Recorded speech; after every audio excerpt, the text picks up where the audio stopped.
Hey guys, what's going on? Mouse here. So, in this video, I just want to talk about the new course that we're going to be getting in tomorrow's patch with the new workshop of Brilliant Light Deimos. So I'm going to be making a few more videos like this because we have a certain mission that requires a minimum amount of videos uploaded. In with the nature of the videos that I'm doing, like most of the in-depth ones, I usually just upload long videos, but just to comply, and of course to give you also my thoughts on this one and help you prepare on what's coming, what to look for initially from my perspective, how I see these and where do I think they're gonna be effective at. We are going to have a maximum level 15. It's probably gonna be a slight stats increase from what we currently have, so can break with the special material after enhancement level 100%. That's also something that we don't know yet, whether or not we're gonna use new materials or not from the new workshop of Brilliant Light. But anyway, let's focus more on the passive stats that we're gonna be getting here.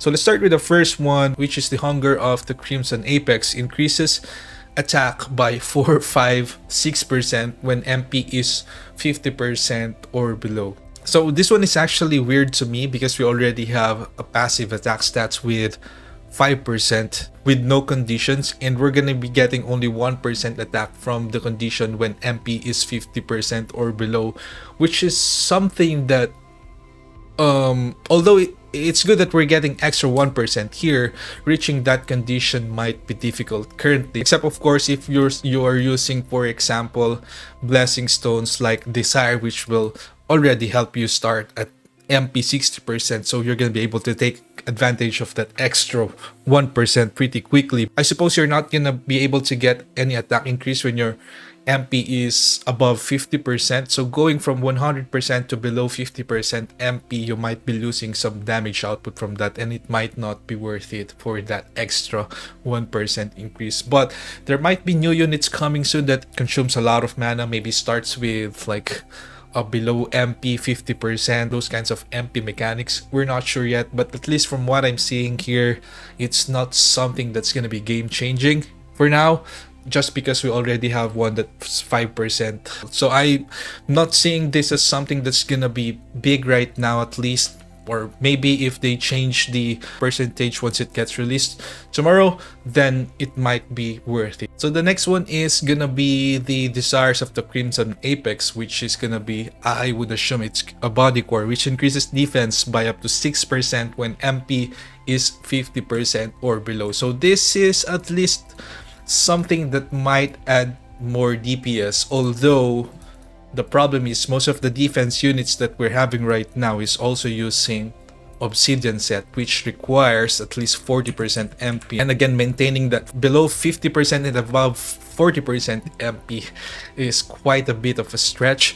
But we might be able to use them on units that are like, for example, Gogunhi. Sometimes we're using a grid set, then that might work because there is actually no decent substitute right now here. The ones that we have right now decreases the damage taken by 10%, and the other one grants a shield when using ultimate skills.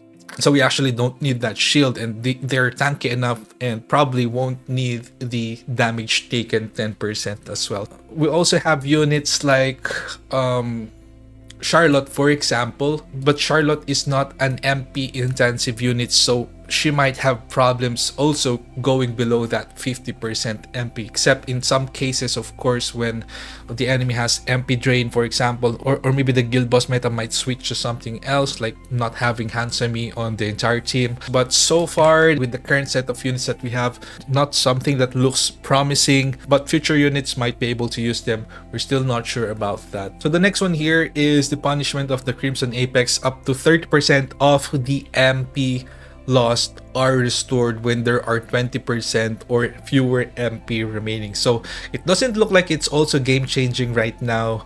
If the translation is correct and this is like 30% of the MP lost, of course we haven't tested this yet, but following the description, if you're 20%, then you are missing 80% of your MP. So if this is based on that missing MP, then that's just going to be 30% of the 80%, which is going to be 24% MP regen. Try to compare it with the ones that we have right now.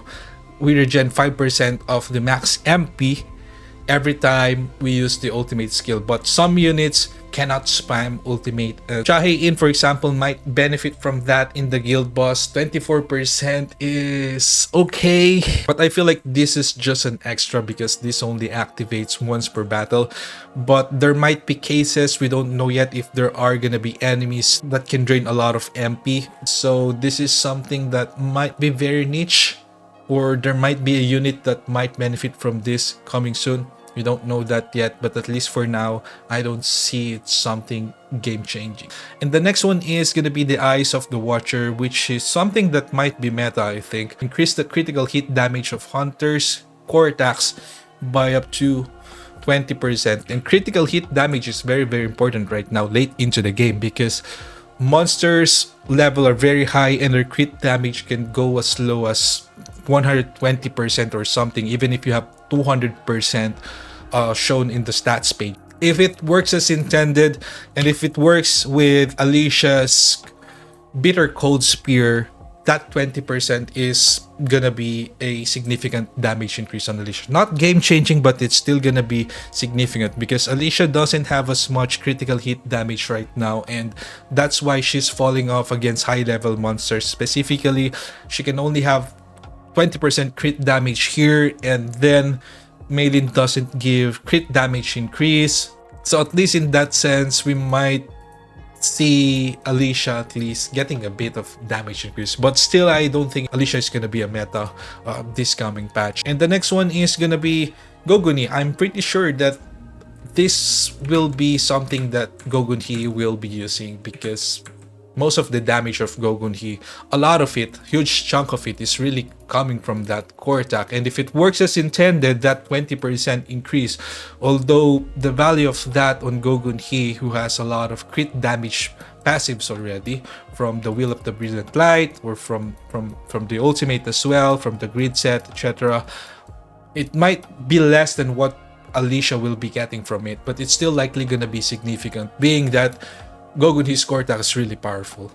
And the current options that we have right now, the attack one, of course, not going to be used, and this one only works whenever we use the ultimate skill, and Gogunhi is not built for like ulti spamming. We're going to have to test it though, but I'm quite positive that we're going to have to use that on Gogunhi for extra damage output. And next one, we have Limbs of the Watcher. So this is likely a body one, increases defense by 6% at 70% or fewer HP. Problem is, most of the defense units that we have right now are very tanky, so obviously they're gonna have difficulties in activating that. Thomas Ari has lots of shields, very tanky. Gogunhi, lots of shields, very tanky. Charlotte is okay, although I don't see Charlotte spending that much time to get that HP down below 70%. But if new monsters and new game content will always damage or make it difficult for us to dodge attacks, or the attacks are gonna be powerful or sure hit, then that might be able to help. And lastly, we have here increase MP recovery rate by 10% and MP consumption of basic skills by 12%. Might help in a lot of cases because, for example, in the guild boss or POD with Sung Jinwoo, we are having MP problems sometimes, and the MP recovery rate, I would assume, is just the MP recovery percent, which increases right here. Let me just show you that one. The recovery rate from basic and core attacks as is percentage, and decrease the natural recovery interval of MP during battle. But most of the time we actually don't have this stat. Most of the time we're just using the MP consumption reduction, which also translates to a certain MP percent depending on how much you have, and having that 12% extra is gonna be useful, I believe. And by the way, each of the units have unique or certain number of MP recovery rate. For example, if we use Hansemi and compare her MP regen with core attacks and basic attacks with units like Song Shiyul, it's gonna be different. So some units cannot regen MP as efficiently compared to other units. And for example, if a unit always uses skills, then that unit will not be able to use basic attacks and core attacks a lot. And in that case, it wouldn't make sense to focus on MP recovery rate, and would be better to just focus on MP consumption reduction. But we still have to see which one's gonna work well. So yeah, overall, I think most of these are not gonna have like major impact, just a bit of additional damage on some units. The activation condition for many of these, especially the defense type, is still a bit difficult to like achieve, except of course if the new enemies are gonna be like has insane mana drain, then of course this is gonna be good. But personally, I'm looking forward to the one that increases the core attack damage. Teeth of the Watcher might help some units. We have to experiment on this, but with a 12% MP consumption reduction, this is actually big. I'm not sure if it's gonna be possible to remove like slots for Hansemi and just use someone else for that slot, someone with DPS, someone with better debuff. Guild boss wise, POD gonna be useful, I think. So yeah, overall I'm pretty excited about these cores. If it turns out that they did this for a very specific purpose for the upcoming patches, then that's gonna be very exciting. But if not, if it turns out that they're just like, okay, we don't have a defense score yet, let's just add the defense score, like, then this is something that's not gonna like make significant impact to what we already have right now. All right, thanks so much for watching. See you guys on the next one.